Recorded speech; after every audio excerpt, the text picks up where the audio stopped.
Okay, guys. Day 7, that's 1 week of me messing about in the garden, doing my best chimp impression. But anyway, this was day 7, and I did pull-ups. I think I did 3 sets of 10. I actually did 4 sets of dips today because I deleted the first video when I came to muck around with the editing. So that was the universe telling me to push it a little bit, which is not a bad thing. So I did 3 sets of dips. I think it's about 15 again. Well, 4 sets of dips actually, but 3 sets on the vid. And then I was going to do just some bodyweight squats because I was feeling sluggish. So I thought, I'll throw some squats out. I do need to, like, what I do with my channel going forward, I'm not really sure, because I'll probably like get the weight vest out and maybe try and get the driveway and some new angles, because just to make it sort of less boring for everyone. But then I guess that is kind of the thing, isn't it? Because it's making it less boring sort of for everything else. But I mean, to get the best out of your training, I mean, this is all you need. Same with, like, if you're weightlifting, it's the basic compound movements with a barbell which really work.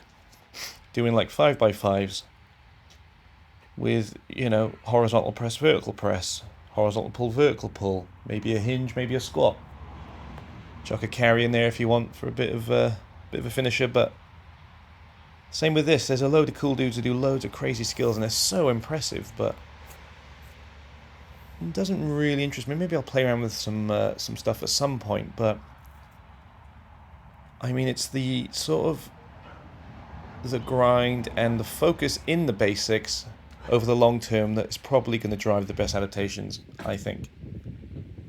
Maybe I'm wrong, but I think focused on these sort of really basic exercises, like the dip is like an upper body squat. Such a good exercise. Some people struggle with their shoulders, but I find I love it. But again, there we go. I'm probably not going to a crazy range of motion. I'm going below 90, but it's a little pause at the bottom and a little pause at the top.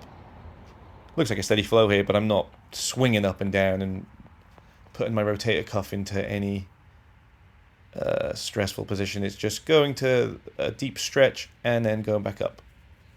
So yeah, I love this way of training, because if you're doing any sports and sometimes you can get wear and tear in whatever you choose. Like yesterday I said I tore a ligament in my knee, and that wasn't through this sort of training. This has helped rebuild it. I've never hurt myself doing this style of bodyweight training. Yes, I've hurt myself strength training, but I mean, there's people out there that I've learnt from that, like, your strength training you shouldn't be getting injured doing your strength training. I think Steve Maxwell talked about that, and that's quite interesting, and I think that's so true. Maybe it's you're doing. Yeah, I guess we can watch YouTube and look at, like, oh, that looks an interesting thing. That's cool. Look at that. That's a crazy movement. I want to try that. But is it needed? No. So for strength training for sport, this sort of stuff's great. Yeah, obviously a barbell's great too. You can, but I did have a power rack years ago, and I really enjoyed that sort of training. But I kind of just sold it all years ago, and like didn't have the space for it. And then I sort of messed around with kettlebells for a while. Then I came across K-Boges right at the right time. He sort of came out like during lockdown, and I'd done a bit of bodyweight training before I kind of moved to kettlebells, and I did hurt myself here and there doing and it's it's my own fault loading up Turkish get-up, but I really just found that this way speaks loudest to me, and that's how you move forward. And I just said to myself, how can you not go wrong with getting really good? And look at him, for instance. He's it proves that it works. So I think we might have had similar, although he's way more advanced, similar sort of backgrounds with how we kind of came to this, but I came to this through him. Yeah, but today I was going to do bodyweight squats. I've probably rambled to this point. It's a short video, and the comment said about the 90 degree in the broom, and I seen the broom there because, well, it's quite funny. Yesterday's video I wore a t-shirt with a rip in the back, and apparently my girlfriend said you can't walk around with ripped clothes. I don't know if you guys understand from me in this, but I like that t-shirt. It's got plenty of life in it, gee. So that's in the bin, and I seen the bin, and then she'd stuffed it into a yogurt pot as well. That's how stealth she was. And I seen the broom, and I thought the comment, and I was feeling tired anyway. I'd eaten my dinner before this, which is obviously that's a mistake. I shouldn't have done that.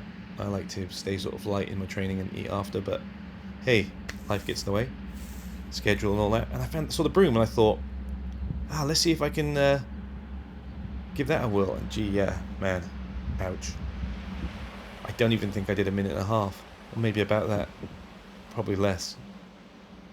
But I mean, didn't roll off my legs, and I thought, oh, if anyone is watching this, I'm leant forward a bit as well. See, so I guess I can learn on bringing my. There's another cool thing to do. I'll learn on trying to get my torso upright and staying in that sort of.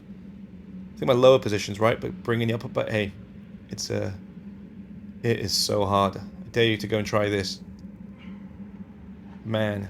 Oh shit. Yep, up and stick a fork in me. Hey, cheers, folks.